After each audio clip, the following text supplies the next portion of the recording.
se llama esto? Para cuando estén en primer año de la facultad, ¿no? Acuérdense que esto es un seminario introductorio nivelatorio. Y bueno, para que acá tengo más cursos.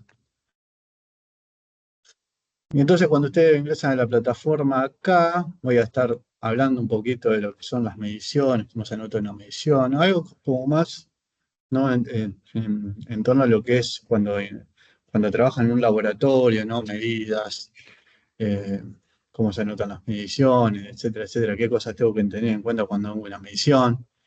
Nada más un poquito lo básico a título informativo para cuando estén en el laboratorio de física y laboratorio de química, en primer año más o menos, tengan un concepto general de lo que es una medición, ¿no? Y cómo se debe anotar, ¿no? Correctamente.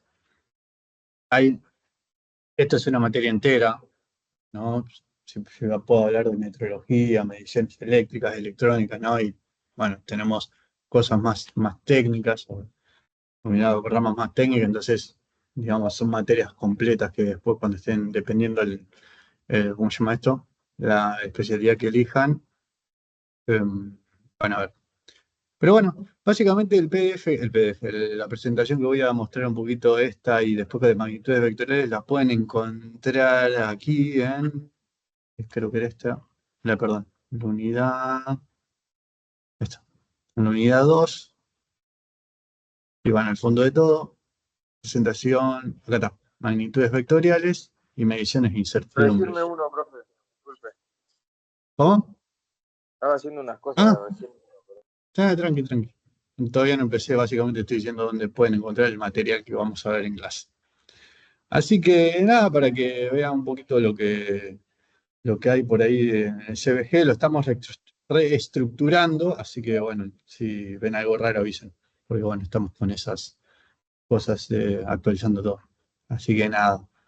Eh, Bueno, vamos a empezar un poquito con lo que decía mediciones de incertidumbre, que tiene que ver más que nada, ¿no? Cuando yo tengo un instrumento de medición, bueno, habría que definir lo que es un instrumento de medición. Primero hay que definir lo que es una magnitud física,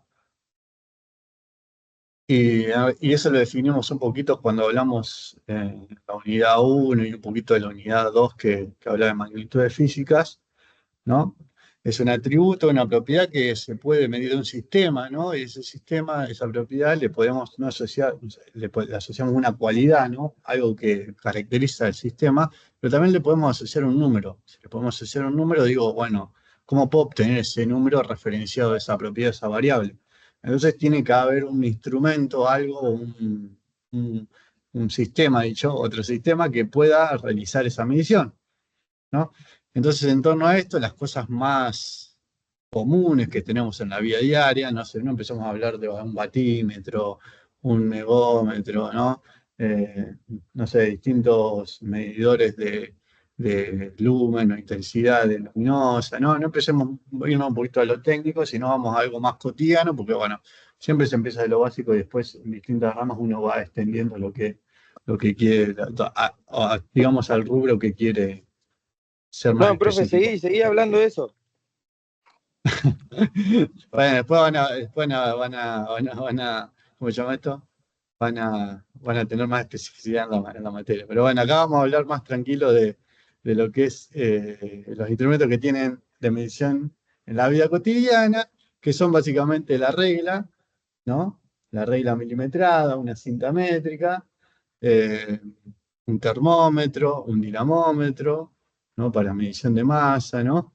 Que tienen cuando usan cuando quieren empezar las valijas, ¿no? Que tienen ese ganchito, ¿no? En realidad estamos midiendo, ¿no? La fuerza, pero con eso podemos sacar la masa indirectamente, bueno, una balanza, etcétera, etcétera, etcétera. Vamos a ir con esos, con esos instrumentos de medición básicos que están en la vida cotidiana.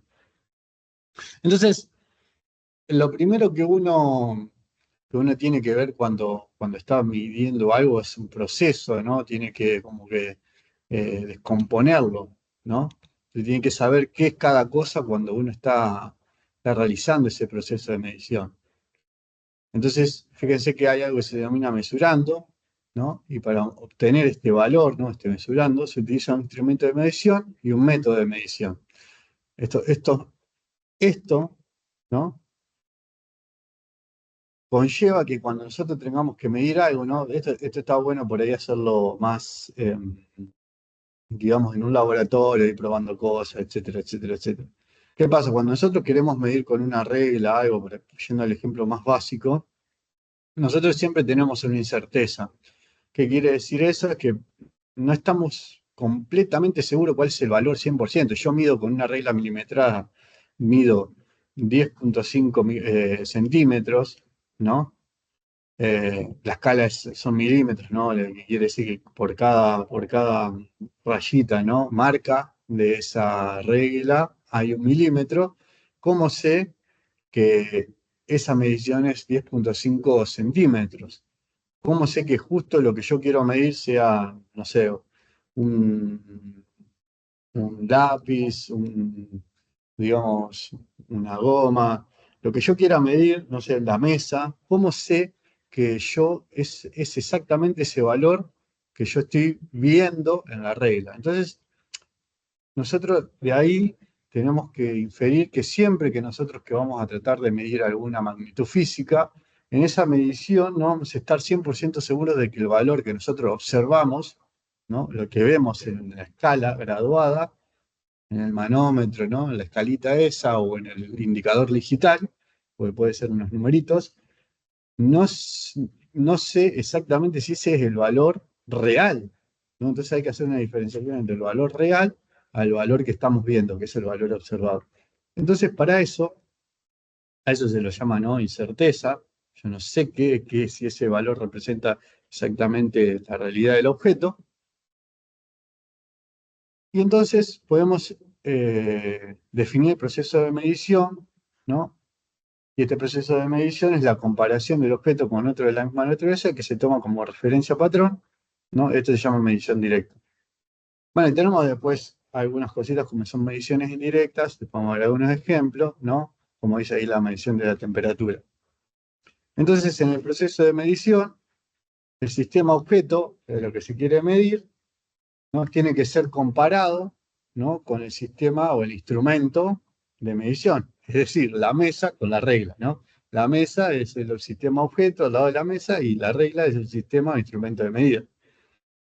Entonces, realizando eso, nosotros podemos hacer la medición. A ver, esto por ahí es como muy, digamos, no sé si lógico, pero bueno, es introduciendo técnicamente de a poquito lo que nosotros hacemos cuando hacemos, no sé, realizamos una medición. Después cuando estén un poquito más duchos en eso, no van a medir, no sé, voltaje, tensión, intensidad, etcétera, etcétera, etcétera. Y cuando nosotros tenemos que anotar esos valores, por ejemplo, esos 10,5 centímetros, o lo que ya hayamos medido con la regla, lo tenemos que anotar. El temita es, ¿qué anoto? ¿Qué valor anoto? Porque me di un valor, lo mido muchas veces, ¿cuántas veces los tengo que medir, ¿no? Para anotar esos valores. Entonces hay una teoría que yo tengo que, digamos, o unas buenas prácticas que yo tengo que seguir cuando yo tengo que anotar los valores en un laboratorio. Entonces, estas buenas prácticas son, primero, anotarlo adecuadamente según, ¿no? La precisión de mis instrumentos, porque no es lo mismo tener una regla que tener un micrómetro, ¿no? Que tener un escalímetro por otro lado, ¿no? Son todos instrumentos de medición de que miden longitud, pero todos tienen una precisión o una bondad distinta del instrumento, ¿no? Entonces, según el instrumento, me va a indicar ese instrumento qué es bueno para medir.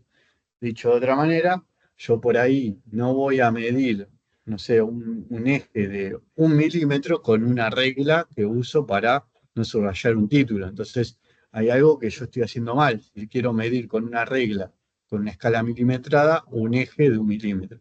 Entonces, hay distintos instrumentos para medición, para distintos tipos de mediciones, entonces yo tengo que ser el adecuado para mi caso, ¿no? En cuestión. Estoy hablando un poquito de teoría, así que por ahí hablo un poco al aire, pero bueno, después vamos a ver algunos ejemplos prácticos, como para que tengan un conocimiento, no mucho más. Lo importante de acá es esto, es cómo yo anoto la medición. Ahora vamos a ir un poquito a esto acá. Y acá se destaca que esto, que se nota de esta manera, ¿no? Entonces se considera que el valor real, o lo que yo, digamos, representa el número real de esa medición, de esa longitud de esa mesa, va a estar dado por lo que yo veo, ¿no? ¿No? El valor observado o el valor medido, ¿no? Lo que yo veo, más o menos la incertidumbre o error absoluto del instrumento. Entonces, yo con esto estoy definiendo lo que yo vi y con qué instrumento lo medía eso que yo vi. Entonces, hay una relación entre esto y esto que ahora lo vamos a ver, y básicamente esta es la manera de anotar una medición. Lo importante de acá, no sé si tengo el grafiquito, pero hay un grafiquito que está bueno. Bueno, acá justo no lo tengo. Capaz que después lo agregue. Es que en realidad esto, yo voy a definir lo que se denomina un intervalo en donde está la mayor probabilidad de encontrar el valor real, ¿no? ¿Qué quiere decir? Si por ejemplo acá vamos a borrarlo. Entonces, 11 milímetros, vamos a ponerle 11,3 milímetros. Si estoy con una regla milimetrada, vamos a ponerlo así, se anotaría así de esta manera.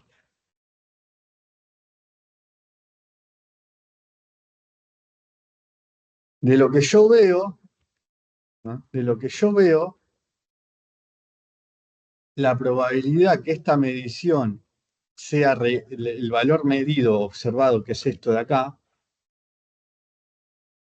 ¿no? La probabilidad de que el valor real de esa medición que yo hice va a estar, ¿no? Que esté en el intervalo, o es la mayor probabilidad que esté en el intervalo más menos 0,5, de 11,5 a 10,5, ¿no? Le tengo que sumar, por un lado, la incertidumbre o verdad absoluta del instrumento, en este caso es la regla, ¿no? Sumarla y restarla. Y en ese intervalo, estaría bueno verlo acá en un dibujito, en ese intervalo voy a tener la mayor probabilidad de tener la medición real, lo que mide realmente, no lo que yo veo, sino lo que es en realidad, el valor real de esa medida. Entonces hay que definir valor real y valor observado y tener en cuenta que son dos cosas diferentes. Lo importante es que el valor observado se acerque lo más posible al valor real del instrumento. Ahí es donde tengo una medida más precisa, ¿no? Básicamente. Y bueno, de anotar estos valores o de esta manera de anotar mediciones, salen varias cosas. Está mal escrito. Salen varias cosas o varios parámetros. Uno que se denomina incertidumbre relativa porcentual, básicamente multiplicado por 100, y la precisión, que fíjense que está un poquito relacionada con lo que es la incertidumbre relativa. Ahora vamos a ver, porque es ese nombre, incertidumbre relativa, ¿relativa a qué? ¿Cómo se calcula? ¿No? Y básicamente, ¿qué me sirve saber ese parámetro? ¿No? ¿Qué me sirve saber la incertidumbre relativa y la precisión? Bueno, y acá básicamente algunas características a grandes rasgos, ¿no? El error cometido depende de la bondad del método utilizado, la calidad de los instrumentos, la habilidad del observador. Hay mucha teoría y basta para leer, para clasificar errores, ¿no? Errores causales, etcétera, etcétera. Pero lo importante que yo me centre es en entender que cuando yo quiero medir algo, siempre ese proceso de medición va a tener una incerteza y yo lo tengo que anotar de esta manera. Uno, con el valor que yo veo del instrumento. Dos, con el error absoluto, que esto lo saco del mismo instrumento y de la precisión del instrumento que me estoy ofreciendo. Depende del instrumento, esto va a tener un valor. Y esto depende de lo que estoy midiendo. Entonces pasemos a hacer algunos ejemplitos rápidos. Van a ver que no es muy difícil.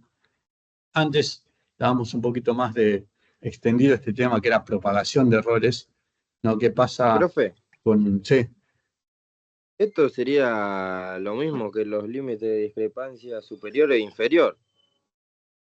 estás hablando de tolerancias vos ahí, más que Sí, nada. sería más o menos Sí, lo mismo, digamos. exactamente, pero eso está visto desde el punto de vista de la pieza, esto está visto desde el punto de vista de los instrumentos de medición. Pero sí, Ajá. es parecido, exactamente.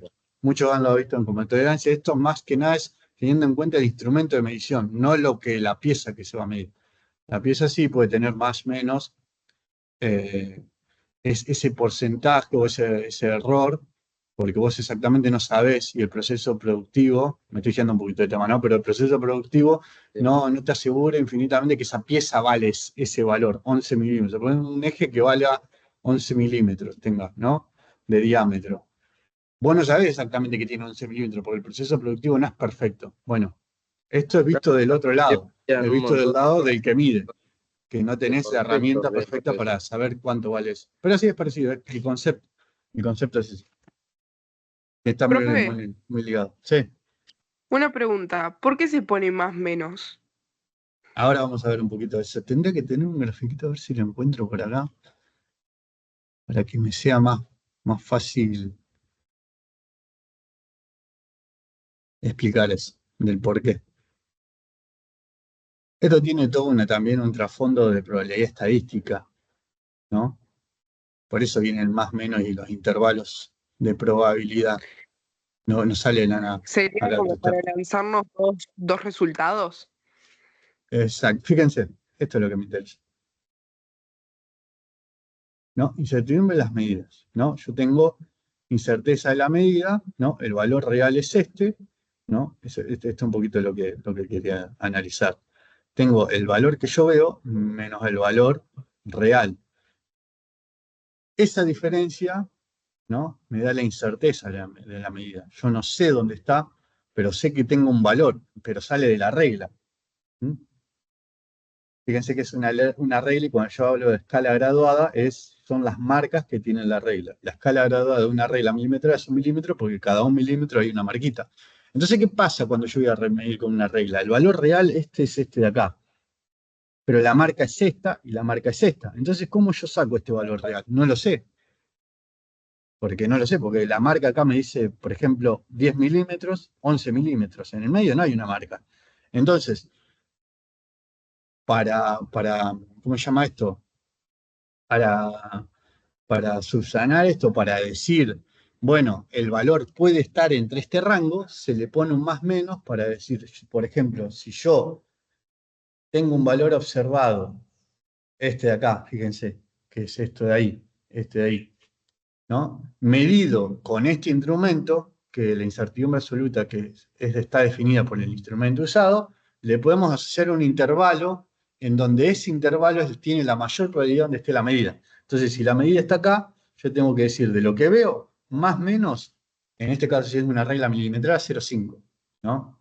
Esto sale de una. Ahora vamos a explicar cómo hacer algunas cosas. Entonces, yo tengo un intervalo, que en ese intervalo puede ser que esté el valor real, ¿no? Pero yo tengo que anotar lo que veo, el valor medido o observado. Básicamente es esto. Pero yo tengo un límite inferior, un límite superior, y entre esos dos voy a tener la mayor probabilidad que esté la medición real. Establezco un intervalo, por eso lo tengo que sumar y restar, porque no sé si está por de más o por de menos, porque esa es la idea de incerteza. Yo no sé dónde está, pero como tengo un número, ese número me va a decir que anda por ahí, cerca. Básicamente eso, traducido muy coloquialmente, que también tiene que ver con lo de las tolerancias que dijeron hoy. Pero ese es el punto de vista de la pieza. Yo no sé cuánto mide en realidad la pieza, pero bueno, esto es desde el punto de vista del instrumento. Acá también está, bueno, lo que dije recién, lo repetí. Bueno, y esto es mediciones indirectas que no damos. Pero lo importante es esto, tener en cuenta que nosotros tenemos un instrumento con una escala graduada. La escala graduada me va a definir la incertidumbre absoluta de ese instrumento. Y después, yo para anotar una medida, tengo que anotar el valor que veo. O sea, el valor que donde está más cerca de la rayita, básicamente, lo voy a anotar acá. Y esto me va a servir, esto que está acá, la incertidumbre absoluta, me va a servir para decir, bueno, tengo en este intervalo, como yo sé que lo que estoy anotando no es verdad, o no sé si es verdad en realidad, no sé si es verdad, puede ser o no puede ser verdad, bueno, establezco un intervalo en donde digo, bueno, entre esto va a estar la medición, básicamente.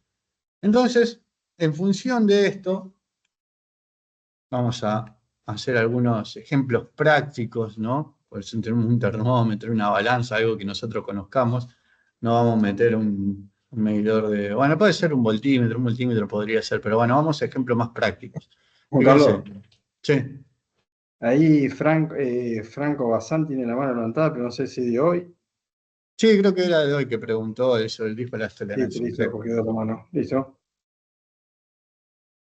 Bueno, un termómetro indica la siguiente temperatura de una persona. Con este dato, obtener la precisión de la medición, la incertidumbre relativa y el error absoluto del instrumento. Entonces, como veníamos diciendo, yo tengo este valor, este es el que veo, ¿no? Acá tenerlo en digital me sirve porque veo un número. Por ahí, cuando tengo una escala graduada, no tengo rayas, tengo, ¿cómo se llama esto? Marcas, y tengo que comparar esas marcas con algo del objeto real, bien medio como que tengo más, digamos, eh, posibilidades de cometer un error grosero, porque si yo, por ejemplo, voy a medir algo, ¿no? Y no pongo bien el cero donde va el límite, por ejemplo, de la mesa, ¿no? O está corrido, lo que quiero decir es que si yo vengo con una regla así y la mesa empieza acá, ¿no? Y yo en vez de hacer coincidir el inicio de la regla con el inicio de la mesa, y lo coincido, hago una cosa así, voy a tener una medición que está mal, ¿no? Porque tengo que hacer coincidir el cero de la regla con el cero, con el principio de la mesa, ¿no? O tener en cuenta, si no lo coincido, tener en cuenta que todo esto lo tengo que descontar de la mesa. Bueno, todas esas cosas hacen parte de cuando yo tenga que hacer una medición con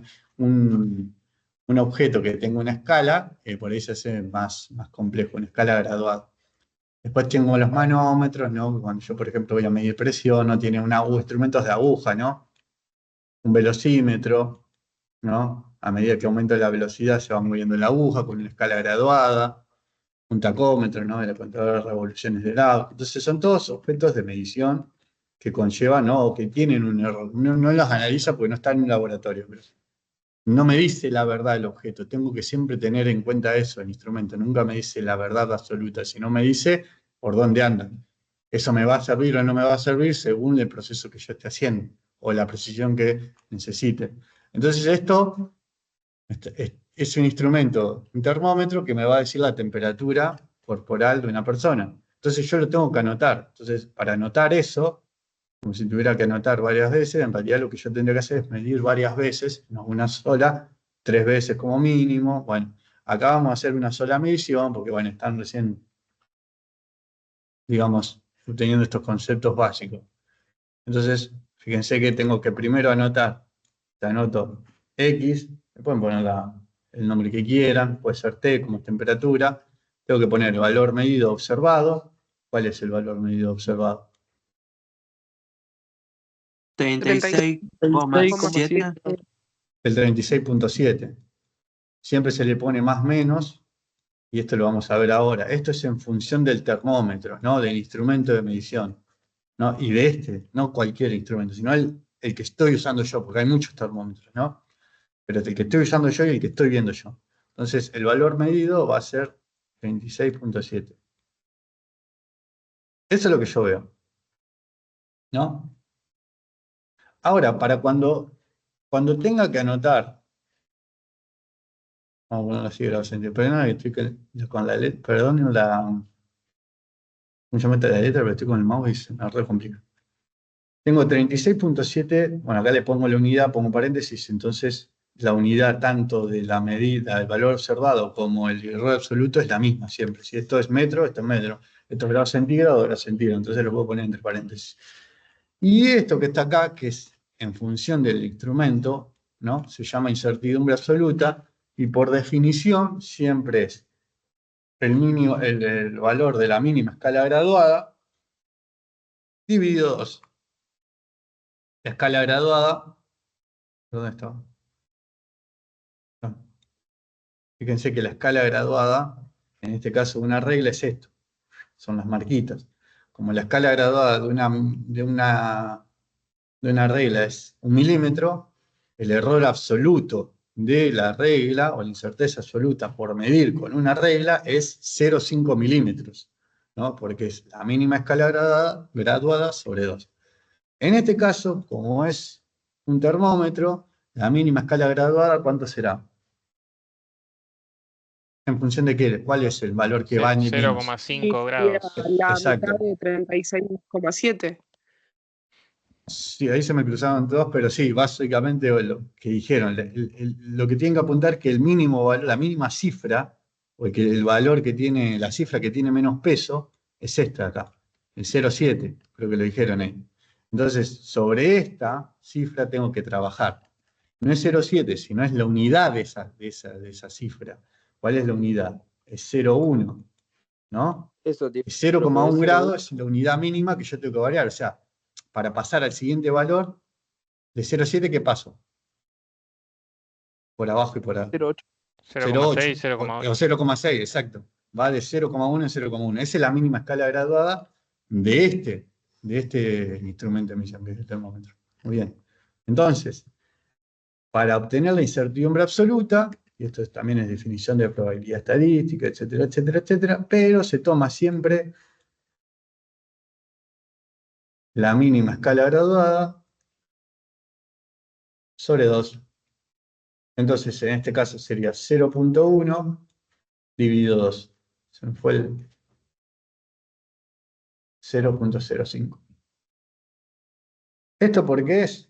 Porque esto me asegura, no me quiero meter con probabilidad estadística, pero me asegura cuando yo estoy realizando mediciones, me asegura que el intervalo que yo elija después, porque el intervalo va a ser este, esto es la incertidumbre absoluta de este instrumento, lo puedo anotar así, lo voy a anotar así.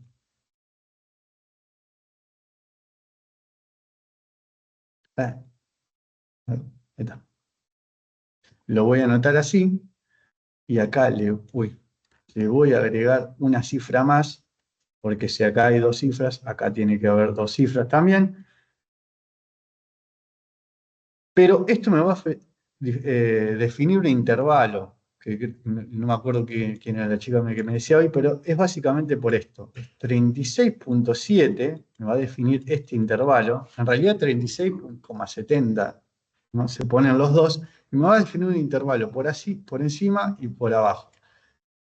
Más menos delta X, que es esto de acá. Uno va a ser 36,75 y otro va a ser 36,65.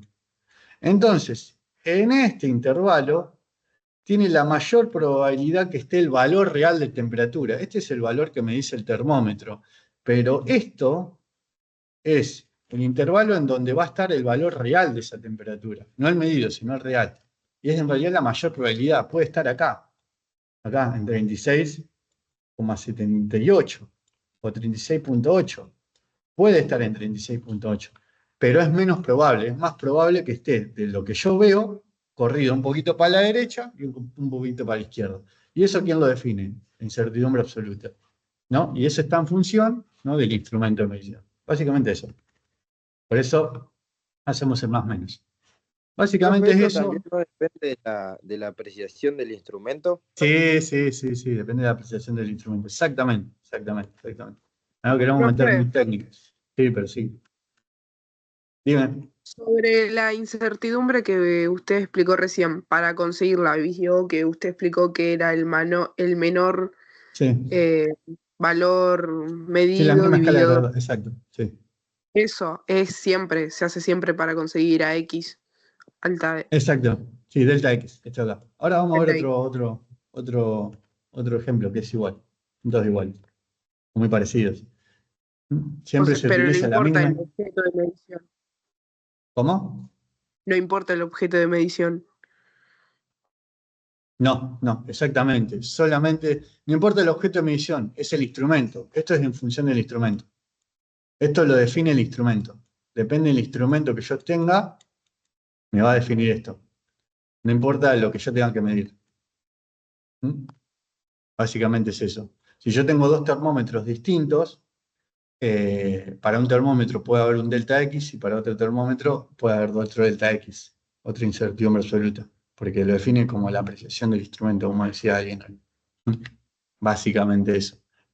Cabe destacar que si yo quiero medir, por ejemplo, bueno, y entra acá en juego, ¿no?, los distintos tipos de instrumentos de medición. Si yo necesito más precisión, repetibilidad, características muy especiales de los instrumentos están más caros. Por eso a veces un instrumento de medición puede ser el voltaje, no solamente por las características, ¿no?, de seguridad o que son más, tienen valores máximos o mínimos, mucho más superiores, etcétera, etcétera.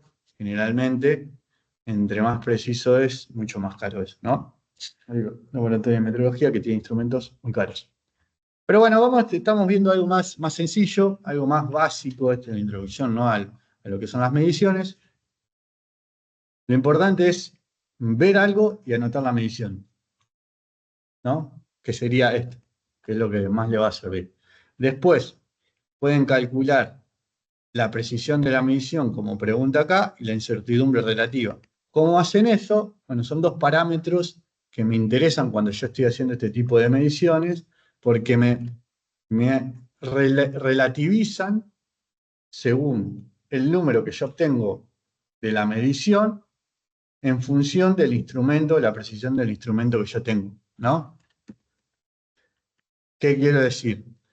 Que yo puedo estar usando mal el instrumento y en la incertidumbre relativa me va a dar, si esa incertidumbre es muy alta, estoy utilizando un instrumento que tiene baja precisión para una medición, para digamos, un orden de magnitud muy chico o muy grande, dependiendo de lo que yo quiera realizar. Entonces, para calcular la incertidumbre relativa, esto es igual a la incertidumbre absoluta, ¿no?, del instrumento, dividido el valor observado. En este caso es 0.05 por 36.7, básicamente. Generalmente esto también se puede expresar como porcentual, o sea, hago lo mismo pero lo multiplico en por 100 para decir un porcentaje, porque en realidad es una relación de dos unidades, básicamente, iguales, ¿no? En este caso son grados centígrados, es una relación de dos magnitudes, ¿no?, de dos parámetros, para ver cuán uno es más grande que el otro. Entonces, básicamente, estoy relativizando esto para saber si lo que yo medí corresponde con el instrumento que medí utilizado, básicamente. Y después tengo la precisión. Esto no sé cuánto da. Uy. Y lo puedo calcular de esta manera. Básicamente es la inversa, o sea, si esto es el valor absoluto sobre el valor observado, sí, el error absoluto sobre el valor observado, esto es el valor observado sobre el valor absoluto. Básicamente, la inversa de la operación anterior sería 36.7 sobre 0.05. Esto es grados centígrados, ¿no? Y esto es grados centígrados. Se me va con este, se me va con este. Esto también. Por eso digo que es relativo. Es una relación entre unidades. Estoy viendo cuánto es más grande una medida de la otra, básicamente. Eso es esto de acá.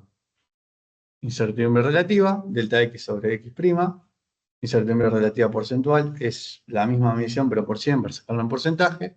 Y la precisión es el valor observado sobre el delta X. Es básicamente lo que hice acá. Bueno, con el mouse está complejo, pero básicamente es eso. Vamos a hacer otro ejemplo, a ver si... ¿cuánto da esto? ¿Alguien lo calculó?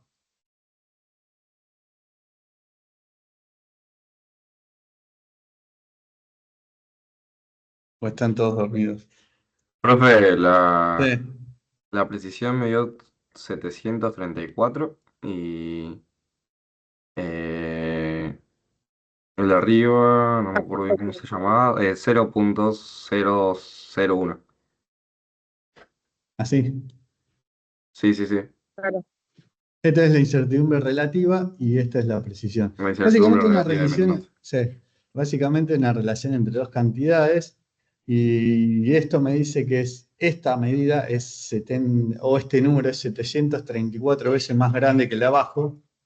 Eso quiere decir que básicamente esto es mucho más grande que esto de acá, que es la precisión del instrumento. Entonces, le estoy usando bien el instrumento para lo que yo quiero usar.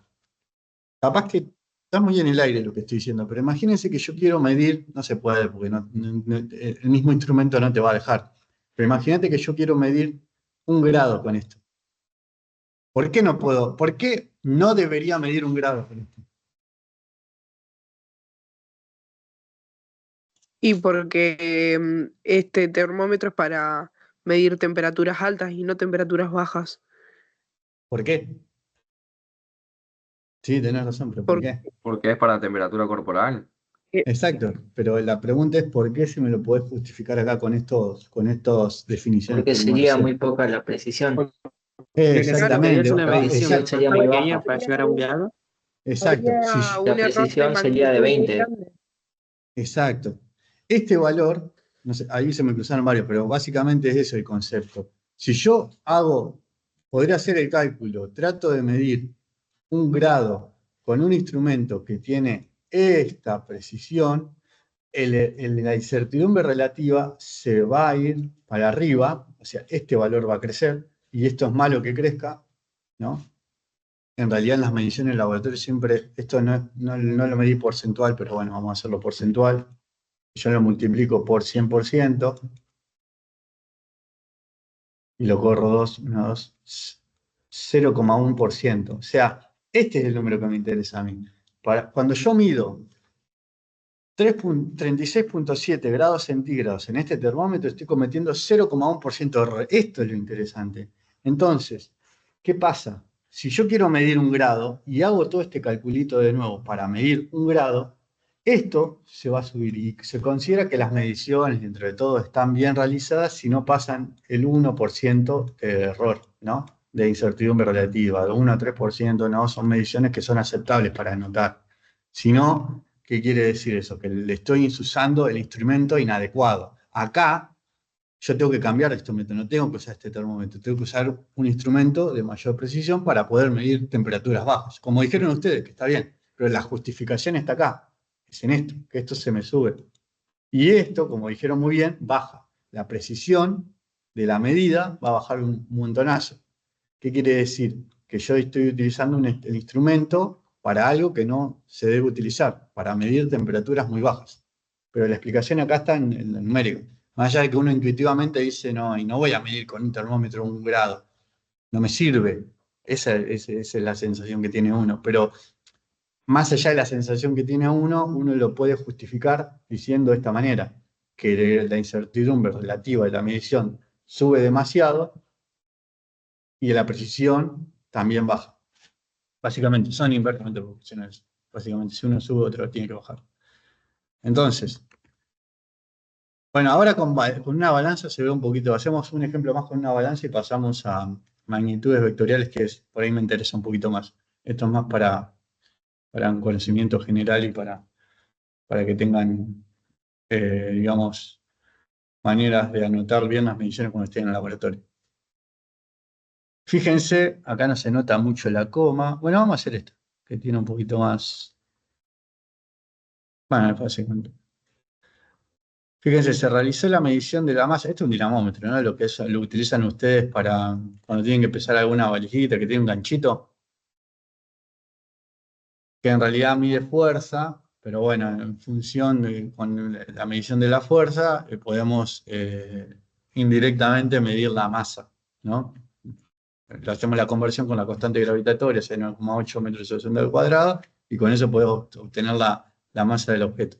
Se realizó la medición de la masa de una valija pequeña y se obtuvo el siguiente dato. Se requiere especificar la incertidumbre absoluta del dinamómetro, también calcular la incertidumbre relativa y la precisión de la medición, ¿no? Fíjense que la coma está acá. Y básicamente lo mismo, yo tengo un valor y lo tengo que anotar. Y en función de eso, puedo sacar la incertidumbre absoluta ¿cómo se llama esto? Del objeto. El valor observado es 7. Uy,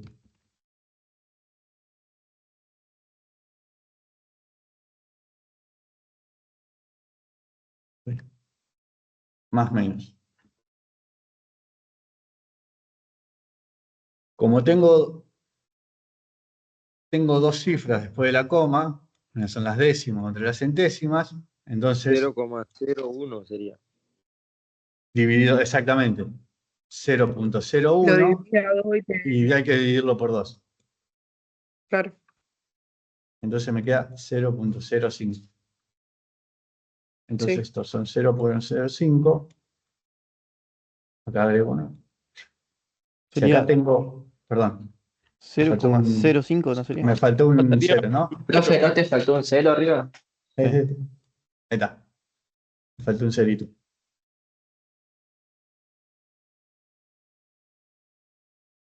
Acuérdense que cuando yo anoto mediciones, si acá tengo 3 cifras, ¿no? Yo acá tengo que tener la cantidad de cifras que tengo de un lado y del otro. ¿Mm? Entonces, estos son kilogramos. ¿Mm? Y ya está, la medición está anotada de esta manera, ¿no? Esta es una de las maneras simples para anotar las mediciones. Hay un par más de reglas, que, bueno, casos especiales que no lo vamos a ver ahora. Así que nada. Entonces, siempre acuérdense, para obtener la incertidumbre relativa es la mínima escala graduada, pero sobre 2. Anotamos acá y en función de la cantidad de decimales que yo tenga acá, la cantidad, la unidad, la menor cifra significativa, que en realidad es esta, acá tengo que tener también la mínima, la menor cifra significativa.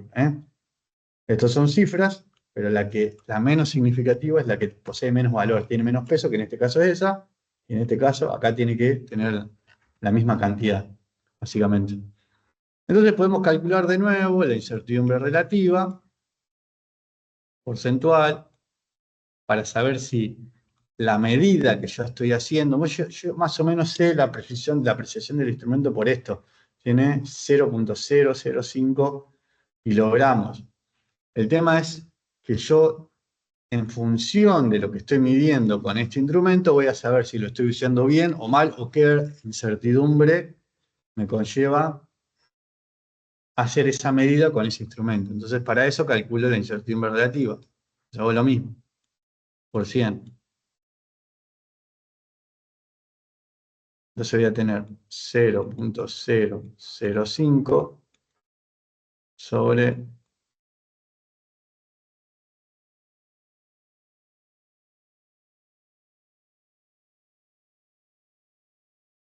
y esto no sé cuánto.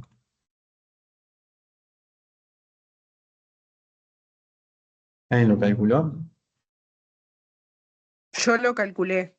Ujú. Me ¿Cuánto? da 18.582,2. Por 10 a la menos algo tiene que ser. ¿O no? ¿O cuánto? Ah, no lo hice porcentual. Ah, Solo calculé la división. a ver.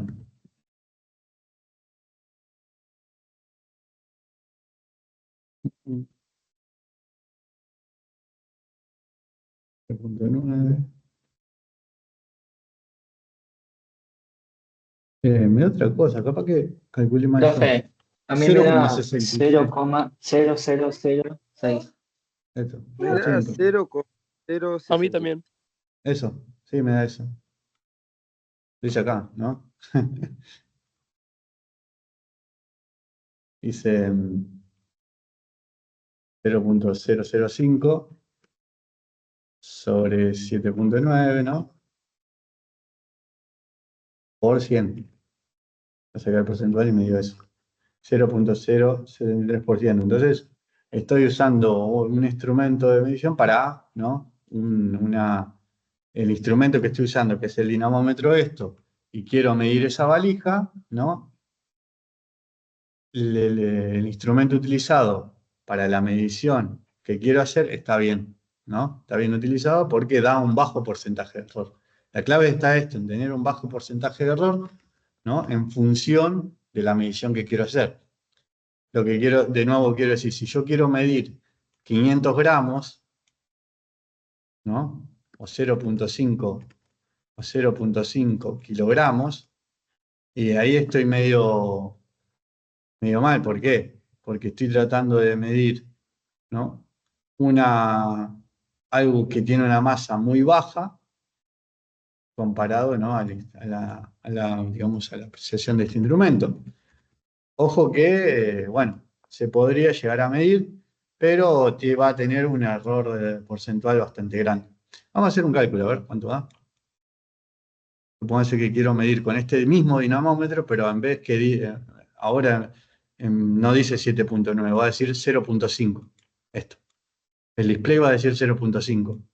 Vamos a ver cómo varía, porque el instrumento es el mismo, ¿no? Lo que va a variar es la relación entre la medida y el error del instrumento que posee. Entonces será delta X sobre X', y con esto más o menos terminamos porque para este tema, ¿no? Entonces 0.05 es el mismo instrumento, entonces el error absoluto no varía. El error absoluto es constante para el mismo instrumento.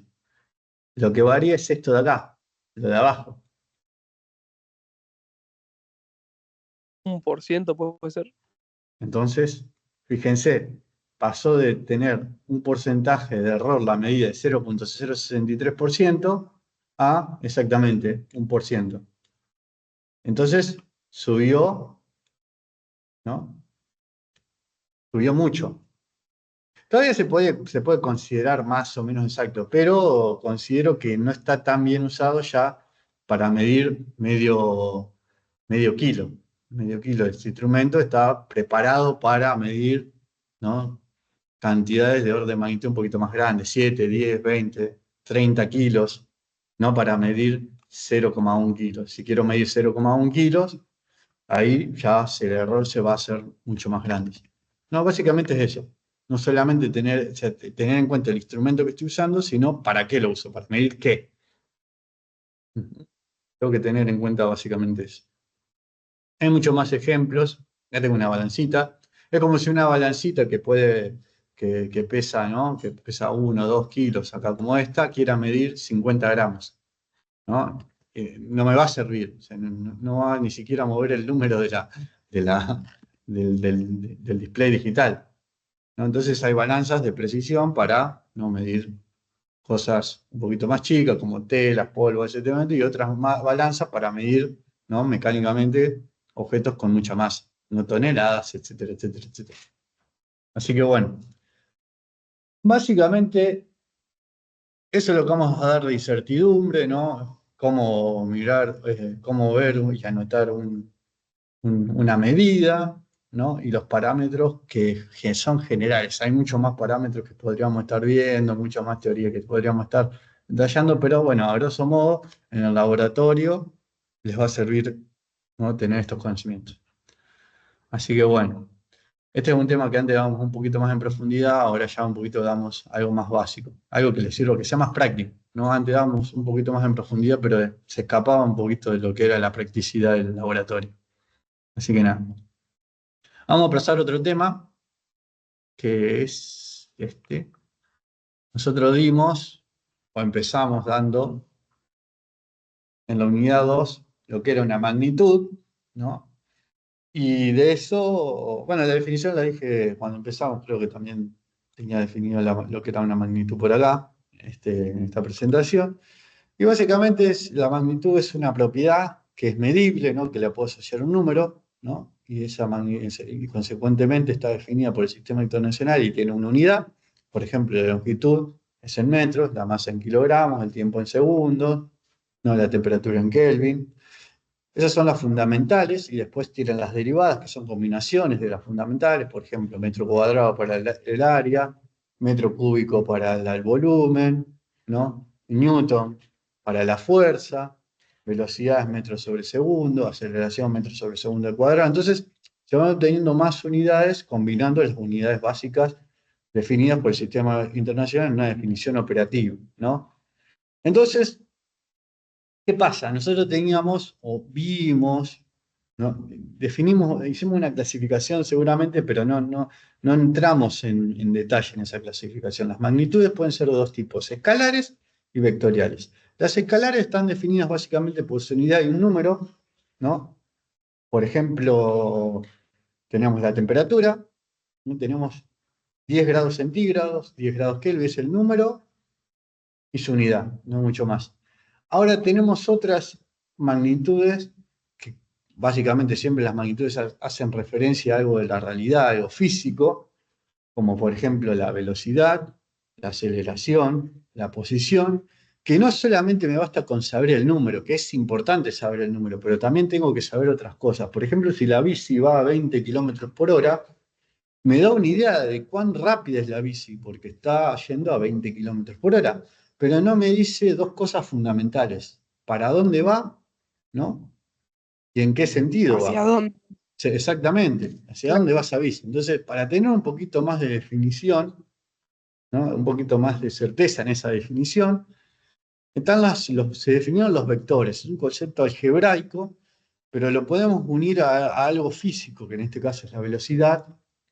También lo vamos a ver un poquito en la definición de fuerza, porque yo puedo hacer una fuerza se mide en newton, ¿no? 200 newton, pero tengo que saber en la dirección que está aplicada esa fuerza y en el sentido, porque puede ser una fuerza aplicada horizontal, ¿no? Yo puedo estar empujando la puerta en horizontal, la puedo estar empujando con un ángulo hacia abajo, la puedo estar tirando, entonces también tiene dirección y sentido.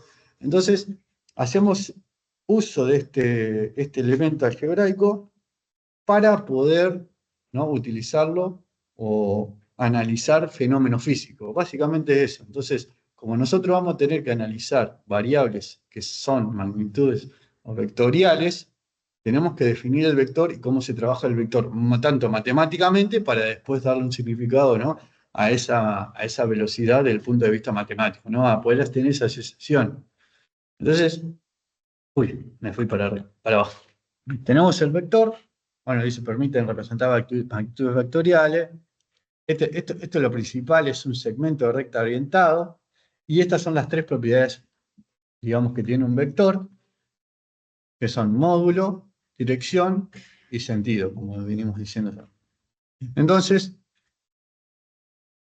básicamente un vector es esto, es un cacho de recta, ¿no? Porque es un segmento de recta, es un pedacito de recta, la recta es infinita, ¿no? Esto puede seguir para allá arriba, ¿no? Y para acá abajo, pero nosotros decimos que queremos un segmento que es un pedacito de esta recta y orientado, quiere decir que le vamos a poner una flechita. Entonces hay dos orientaciones, una en este sentido y en este otro sentido. Ese es el sentido del vector. ¿Mm? Y la dirección está dada por la inclinación del vector. Se puede ser horizontal, vertical, inclinado, pero está dado por esa inclinación que tiene, ¿no? Por el ángulo que tiene ese vector con respecto al horizontal. ¿Mm? Fíjense, dirección está dada por la recta, sentido está dado por la flecha, esto de acá, y el módulo está dado por la magnitud del vector y representa esta longitud. Si fuera metros por segundo, metros sobre segundo de velocidad, ¿no? Esto que va a estar acá, que es la longitud del vector, la magnitud del vector, va a ser la rapidez de la bicicleta, del auto, lo que sea.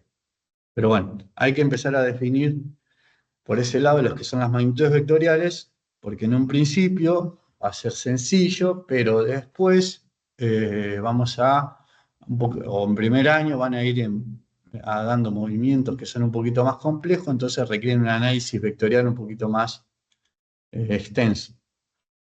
Bueno, tenemos vectores especiales. Ahora vamos a ir un poquito con los vectores, las propiedades y ver un poquito cómo se analizan. Pero bueno, tenemos vectores especiales, el vector unitario versor, se tiene magnitud, o sea, longitud 1, esto es 1, es una unidad, ¿no?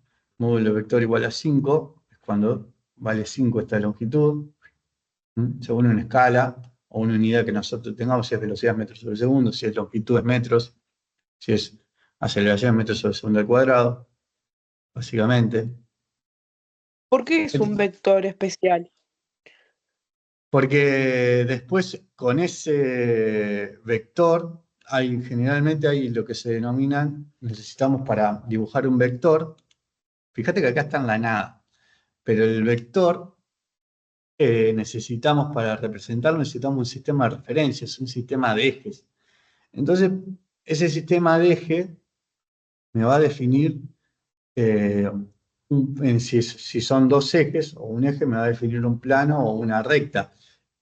Pero ese sistema de ejes está en base a dos versores que son los versores base del sistema, lo que me definen, y en realidad no es lo que me definen, con los cuales yo puedo definir todos los vectores del plano. Entonces, por eso es un vector especial, porque es un vector de longitud 1, ¿m? Y con ese vector, ¿no? Combinado, ahora lo vamos a ver un poquito, con otro vector, puedo definir todos los vectores del plano. Entonces, esos vectores que tienen longitud 1, que se denominan versores, tienen características especiales porque pueden ser, no quiero decir la palabra, pueden utilizarlos para realizar lo que se denomina una combinación lineal, ¿no? Lo van a ver después en álgebra. Entonces, con esa combinación lineal yo puedo definir otros vectores. Son muy utilizados, entonces con esos versores me hace fácil, ¿no?, la definición analítica, ¿no?, para dar, ¿no?, las componentes de un vector y con eso definir el vector en el plano, en el espacio, etcétera, etcétera, etcétera. Pero ahora lo vamos a ver a este versor dónde aparece, por qué está. El vector nulo es el vector de módulo 0, no tiene dirección ni sentido y representa un punto. ¿Mm? El vector equipolente tiene la misma dirección, sentido y módulo al dado. Vamos a ver ahora todas las representaciones de qué son estos vectores. El vector opuesto, fíjense que uno va para un lado, los dos tienen la misma dirección, la misma inclinación, pero los dos tienen distinto sentido. Entonces no hay vectores positivos o negativos, sino hay vectores opuestos. Uno va para un lado y el otro tiene el sentido opuesto. Fíjense que la flechita apunta para allá y el otro para el otro lado. Y acá tenemos la manera, fíjense que hasta ahora hablamos todo de lo gráfico del vector, pero acá es donde aparecen, no tengo para dibujar, pero tengo para marcar. No puedo. Acá es donde aparecen los ejes, profe. Exactamente. Lo que decía hoy, por ahí lo decía muy en el aire, por eso capaz que no Sería se el eje, entiende. el Tenemos plano el eje cartesiano, X. digamos. ¿Cómo? No escucho bien, por eso te estaba pisando el... Sería como un Tenemos plano los ejes. cartesiano. Tenemos los ejes X e Y y acá aparecen los versores del sistema. Este versor Y, ¿no?, y este versor J me van a ayudar para construir este vector A. Entonces por eso son vectores especiales, porque son vectores que tienen o sea, son unitarios, tienen longitud 1, fíjense que va del 1 al 0, este también, pero son con direcciones especiales. Uno es en dirección del eje X y otro en dirección del eje Y. Esas características de esos dos vectores hacen que yo pueda definir o expresar cualquier vector del plano, incluso este A, en función de estos dos más chiquitos. Por eso son vectores especiales. Si se denominan versores base del sistema. En este caso, como es el plano, tengo dos. Si tuviera el espacio, tuviera tres, ¿no? Y acá se ve la utilidad. Las componentes del vector son muy interesantes, son las proyecciones ortogonales sobre los ejes coordenados. ¿Qué quiere decir eso? Son estas liñitas que van desde las puntas del vector hasta el eje, ¿no? Y la distancia, esta de acá, que tienen de esas proyecciones, o que definen esas dos proyecciones, esta distancia de ahí, se denomina componente X. Y esta otra distancia de acá, en función o en proyección sobre el eje Y, ¿no? Fíjense que son ortogonales porque forman 90 grados, ¿no? Esa distancia de ahí es la componente Y del vector. Y en función de esas dos componentes y en función de esos dos versores, que son Y y J, defino el vector A. Entonces yo utilizo todo eso, utilizo el sistema de ejes, utilizo los versores base del sistema para definir el vector analíticamente por sus componentes. Básicamente es eso. A ver si es otra. ¿Qué pasa? Nosotros vamos a tener que ahora dibujar, ver cómo se calculan estas componentes y cómo yo puedo, ¿no?, obtenerlas, ¿no? Y si tengo una componente, cómo puedo obtener el módulo del vector. Entonces, fíjense que yo tengo este vector y hace como una suerte de triángulo rectángulo, porque esta longitud es la componente X y esta longitud es la componente Y. Entonces, como hay como un triángulo rectángulo y hay un angulito ahí, entonces yo puedo calcular las componentes del vector, tanto la X como la Y, en función, ¿no?, de sus dos funciones trigonométricas, ¿no? ¿No? Dadas por este ángulo, y la hipotenusa que está acá, de este triángulo, rectángulo que define entre las componentes y el vector, ¿no? Yo puedo calcular tanto este cateto como este otro cateto, básicamente. Entonces, utilizando esas relaciones trigonométricas de este triángulo rectángulo, puedo calcular la componente X como la componente Y. Básicamente eso. Bueno, acá hasta ahora mucha teoría, ¿no? Y capaz sí di un poquito de vueltas ahí, fue como muy redundante, pero básicamente vamos a ver, hace mucho que no uso GeoGebra, pero bueno, vamos a ver si algo sale de esto. No sé si lo han utilizado, está bueno para algunas cosas, ¿no? Sí, profe, eso lo usé en la secundaria. Qué manera de volverme loco con eso. Sí, hay algunas cosas que, digamos, Cuando le pones digamos, la función y te tira para todos lados las sí, líneas, oh, hay algunas cosas que falla, pero bueno, vamos a ver si sale algo. Supónganse que tengo este vector, vamos a ponerle B, yo lo puedo tener en cualquier lado, ¿no? Lo puedo tener así, así. Fíjense que yo como lo voy variando, ¿no? Van variando estos numeritos de acá. ¿Mm? Esto de acá. Vamos a representar un vector muy clásico. Vamos a ponerle esto de ahí, propiedades. Y nosotros vamos acá.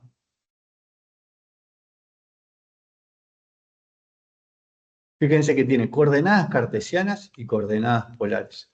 Yo le pongo coordenadas cartesianas, me va a dar el vector tanto por fíjense, su ancho, que es su coordenada X, y su coordenada Y. Esto que denominamos coordenada X y coordenada Y son las componentes, estos que vimos recién. Estas componentes de acá son las proyecciones ortogonales con el eje X y el eje Y.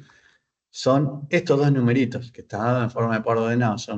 Esto es la X y esto es la Y.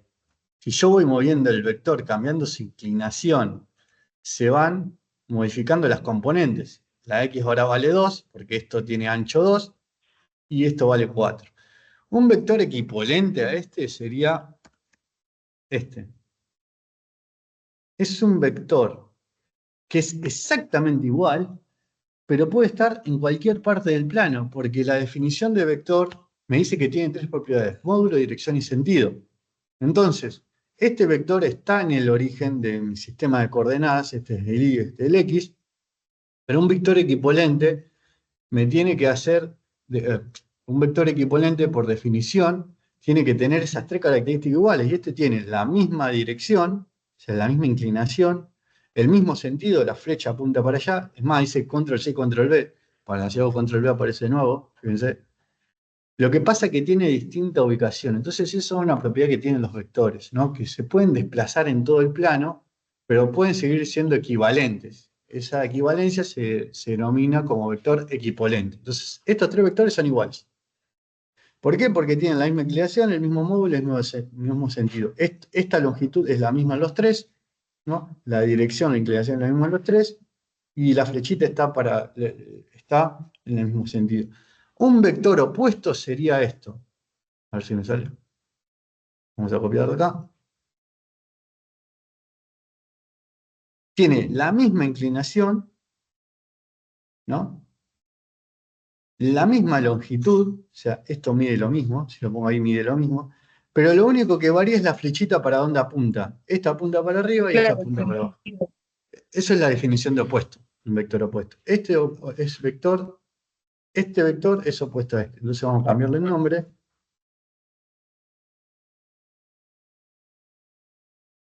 Uy, no fue. ¿Por qué lo tengo así? Vale. Porque me pone vamos a ponerle.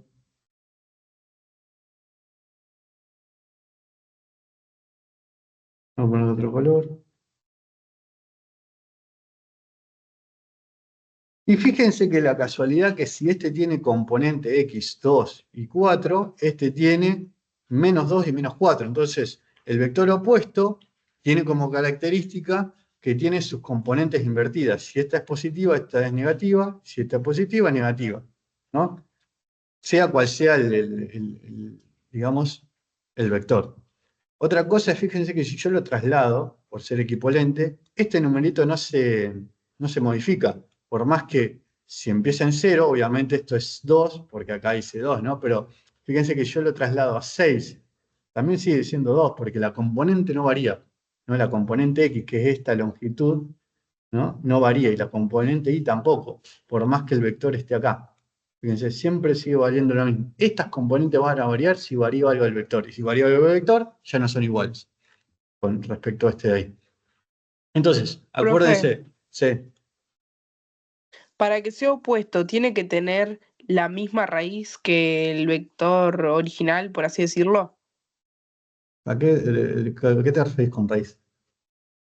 Por ejemplo, ese que vos pusiste que está en verde, para que Sí. sea opuesto, tiene que de igual manera arrancar en el 0, pero ir para la parte negativa. No, no puede, mira, ahí es este opuesto, y no está Ah, en el puede 0. desplazarse por todo el plano y ser opuesto igual. Exacto, puede estar ahí, sigue siendo opuesto. La definición de opuesto es que es un vector que tiene el mismo módulo, la misma dirección, pero sentido opuesto. Y este cumple con esa definición. Entonces puede estar acá, acá. Lo puse acá para que se vea, ¿no? Se vea esas similitudes, ¿no? Y la única diferencia es que la flechita de uno va para un lado y otro para el otro. Ahora, en función de las componentes se dan vuelta. ¿Qué quiere decir? Si acá es positivo, acá es negativo. Vamos a ver más ejemplos de esto. Las componentes son esto. Vamos a ver si puedo dibujarlos. ¿Dónde está? Ah, si yo hago una rectita ahí, uy, qué porquería. Un dolorcito más suave.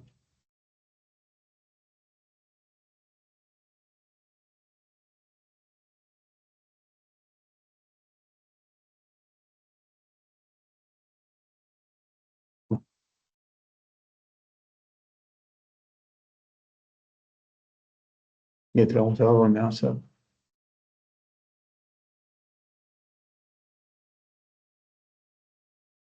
Fíjense que las componentes son estos, ¿no? Las proyecciones con el eje X e Y. Yo tiro una línea desde el final del vector hacia el eje, ¿no? Y mido la distancia que es desde el eje hasta donde. Acá parece que es el origen, pero yo, si hago esto así, uy, no muy por tu lado. Hago esto así.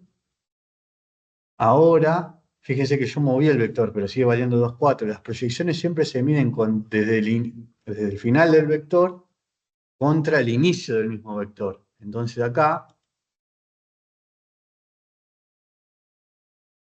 la proyección es esto. Por eso, por más que yo lo mueva por todo el plano, la componente va a ser estas proyecciones sobre el eje Y va a ser 10 menos 6 es 4. Si el vector no varía, no se inclina y no se mueve para ningún lado, yo únicamente lo muevo, las componentes no van a variar. Por eso me sirven las componentes para definir un vector. Porque puede estar en cualquier lado del plano, pero si no varía su inclinación, su sentido y su longitud, va a ser la misma componente. Estos valores no varían. Y acá puede hacer lo mismo. Uy, esto lo extiendo hasta el eje. Uy, ¿por qué no se ocurrió? Y esto lo extiendo. Es más difícil eso.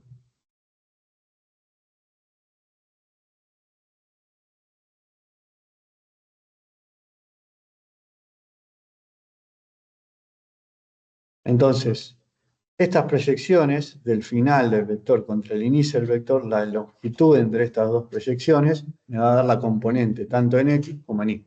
En este caso, sería esto de acá. Básicamente es esto. Entonces, fíjense, si yo tengo este tipo de vector, vamos a agarrar otro vector. Después vamos a hacer cálculos con esto. Hoy es una introducción más que para que vean lo que es un vector, cómo se dibuja, ¿no? básicamente. Entonces podemos hacer cálculos con esto un poquito más matemáticos, ¿no? Algebraico, no tan al aire. Y después vamos a utilizar todos estos cálculos para definir lo que es velocidad, aceleración, fuerza, etcétera, etcétera, haciendo las relaciones con las magnitudes físicas. Yo tengo este vector, fíjese que tiene componente -4, ¿no? Porque tiene menos, va para el lado negativo, ¿no? Del eje, -4 en X y +4 en Y. Para hacer un vector opuesto a este vector, ¿qué tengo que hacer?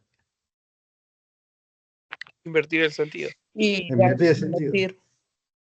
Hacerlo así y hacer exactamente esto. Vamos a ponerle otro color. Uy, le cambié el color de cosa. No, ese no. Ahí está. Y fíjense que se invirtieron las componentes. Acá tenía -4 en X y ahora tengo 4 positivo, y acá tenía +4 en Y y acá tengo -4.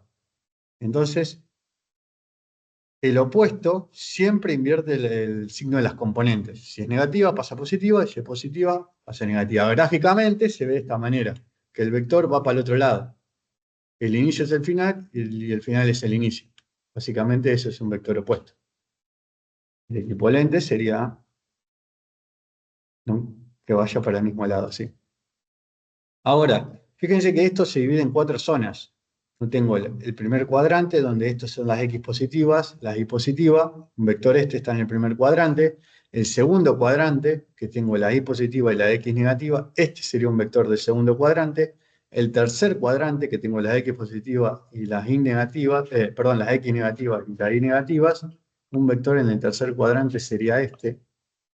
Fíjense que tiene negativo, negativo, este es positivo, positivo, esto es negativo, positivo, y este es el cuarto cuadrante, que es positiva las X y negativa las Y. Entonces, tengo un ejemplo de un vector de cada cuadrante. Cuadrante 1, cuadrante 2, cuadrante 3 y cuadrante 4. Y en función de eso, fíjense, si yo voy variando, ¿no? Voy variando el vector en su inclinación y en su longitud, va variando las componentes. Entonces vamos a ver varios vectores característicos, de valores característicos. Supónganse que es horizontal. Tengo un vector que es perfectamente horizontal, ¿no?, que es paralelo al eje X. Tengo que siempre va a tener su segunda componente Y 0, porque no tiene inclinación. No importa si yo lo muevo acá, lo muevo acá, lo muevo acá. No tiene inclinación, o sea, es totalmente horizontal. No tiene inclinación con respecto al eje X. Entonces, tiene una longitud de 6 en el eje X, una componente X que vale 6 y 0 en eje Y. ¿No? No importa dónde yo lo ponga, ¿no? Porque esa es la definición de equipolente, de nuevo. Ahora, si yo este vector lo muevo así y lo pongo perfectamente perpendicular al eje X, fíjense que yo ahora tengo 0 en eje X, porque es perfectamente vertical, pero 4 en eje Y, o 8, lo que sea. Y si lo voy moviendo, eso no varía. Las componentes no varían, depende de dónde está el vector, sino en función de su inclinación, su dirección y su sentido. Vamos a mover esto acá como está molestando. Ahora, este vector lo sigo inclinando y ahora lo voy a poner también horizontal, pero apuntando al eje X negativo. Le voy a sacar esto porque...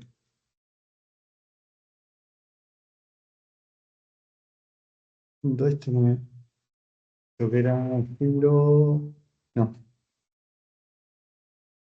Ahí está. Eso. Me estaba molestando. Fíjense que ahora esto tiene componente X negativa porque el vector está apuntando en sentido opuesto al eje X positivo, que es para allá, pero está apuntando en contra, entonces tiene X negativa, y sigue teniendo componente Y 0, nula, porque está horizontal. Lo que pasa es que apunta para el otro lado. Si apuntara para este lado de acá, sería negativo. A ver, me olvidé que ahora no puedo. Ahí está. Ahora, si lo voy inclinando más, tengo ahora un vector vertical, pero que tiene componente Y negativa porque va hacia abajo, el anterior tenía Y positiva porque iba hacia arriba, este tiene Y negativa porque va hacia abajo, y como es totalmente vertical, tiene componente X ceros. Después de todos estos 4 que les dije, tenés posiciones intermedias. Posiciones intermedias como si fuera digamos, un reloj, vas haciendo este giro de 360 grados, pero son todas posiciones intermedias. Entre este y este puedes tener infinitas posiciones intermedias que todas van a tener distintos valores de X y de Y. Si me voy acercando a un eje, uno se me va haciendo, va decrementando y se me va haciendo 0 hasta llegar al eje. De nuevo así. Uno se va haciendo más chiquito hasta que se hace 0. Y respetando siempre los signos. Positivo, en este cuadrante positivo, positivo, en este otro cuadrante negativo, positivo, en este otro cuadrante negativo, negativo, y en este otro cuadrante positivo y negativo. Todo muy por... Esto más que nada para hacer un pantallazo que es todo... Después vamos a ir a los cálculos bien. Cómo se calculan, porque esto hay una manera de calcularla, ¿no? Ya hablé un poquito acá. Que necesitamos trigonometría para calcular esto, ¿no? Fíjense que dice A por coseno, A por seno. Bueno, hay una manera de calcular este 5,35 y este 2,93. ¿En función de qué? Bueno, necesito el ángulo este de ahí y la longitud de este. Entonces ahí vamos a otra manera de expresar el vector. Esta forma de expresar el vector es como par ordenado, y después vamos a ver otra que se llama binomial o binómica, que es en función que también de sus componentes, pero ahí agregamos los versores, esos famosos que necesitamos unitarios para realizar la combinación lineal y definir el vector en el plano. Entonces acá, ¿dónde está? Ahí está. Fíjense que dice coordenadas cartesianas. Hay un tipo de coordenadas que se llaman coordenadas polares y me sirven para poder definir el vector no en función de... Ahí está. No en función de sus componentes X e Y, sino en función del ángulo que se arma con respecto al eje X y en función de su longitud, o sea, lo que mide. Porque antes, acá en cartesiana, estamos midiendo esta longitud y esta longitud. O sea, esta longitud de acá y esta longitud, que son las proyecciones, ¿no? Esta y esta. El tema es que si nosotros queremos saber esto, que es lo que realmente mide el vector, ¿cómo hacemos? Bueno, necesitamos también una manera de calcularlo, y generalmente esa expresión, la podemos hacer con coordenadas polares, y me va a explicitar tanto la longitud de esto, de la hipotenusa del triángulo rectángulo, como el ángulo este de ahí. Fíjense algo característico, ahora lo voy a girar, es que esto, miren los valores, si yo lo pongo así, el ángulo es 0, la longitud es 6, si yo lo pongo así, el ángulo es 90, la longitud es 6, si yo lo pongo así, la longitud sigue siendo 6, la longitud del vector. No es menos 6 porque estamos hablando de la longitud del módulo del vector, pero lo que me diferencia a este de este, ¿qué es? El ángulo, uno es 0 y el otro es 180. Uno está apuntando así, ¿no? Y el otro está apuntando de la otra manera. Si yo sigo girando esto, tengo 270 y la longitud siempre sigue siendo 6. Si yo tengo un caso intermedio, ahí no sé si voy a agarrar el 6, pero bueno, ahí está. Supongan que ese es 6 de longitud y siempre va acompañado con el ángulo con respecto al eje X, ¿no? Yo cuando tengo ángulo 0, voy aumentando el ángulo, no lo puedo mantener constante ahí, más o menos, y fíjense, el ángulo que siempre forma con el eje X. Bueno, no me quiero meter mucho, iba a hacer algunos calculitos de algunos problemitas, o sea, teniendo en cuenta todo lo que vimos, pero fue muy teórico, muy dado por arriba, pero ahora después con esta teoría, con esta introducción, digamos, a vectores, podemos hacer algunos cálculos de sus componentes. ¿Cómo puedo calcular yo su componente? Ahí. ¿Cómo puedo calcular tanto la componente esta de acá, o sea, este numerito de ahí, para poder expresar el vector? ¿Para qué quiero calcular su componente? Porque ¿para qué estoy definiendo esto? Bueno, hay un por qué estamos dando todo esto, después me va a servir para algunos cálculos de fuerzas, velocidades, etcétera, etcétera, porque cuando yo lo necesite trabajar algebraicamente voy a necesitar descomponer el vector en X e Y, y ahí voy a utilizar estas formulitas, ¿no? Y también saber cuánto mide esto, porque en realidad lo que representa el vector es esto, es esta longitud. O sea, de la bicicleta, si yo digo 20 kilómetros por hora, los 20 kilómetros por hora están acá. ¿Y cómo lo calculo si yo tengo esto de acá y los componentes? Bueno, también La se puede hipotenusa. analizar. Tengo que hacer el módulo. Sí, alguno me dirá, acá tengo que hacer Pitágoras. Bueno, va por ese lado. Entonces, teniendo en cuenta esto y esto, si hay un triángulo rectángulo, esta longitud, que es la hipotenusa, es la raíz cuadrada de la suma de de los cuadrados de estos catetos. Entonces viene por ahí la cosa. Hoy no vamos a seguir mucho más porque, bueno, se nos va a extender, pero bueno, tenemos la clase de jueves para poder seguir con estos calculitos. Así que los dejo tranquilos porque ya vimos demasiado. A ver, vamos a detener la grabación. Ahí está.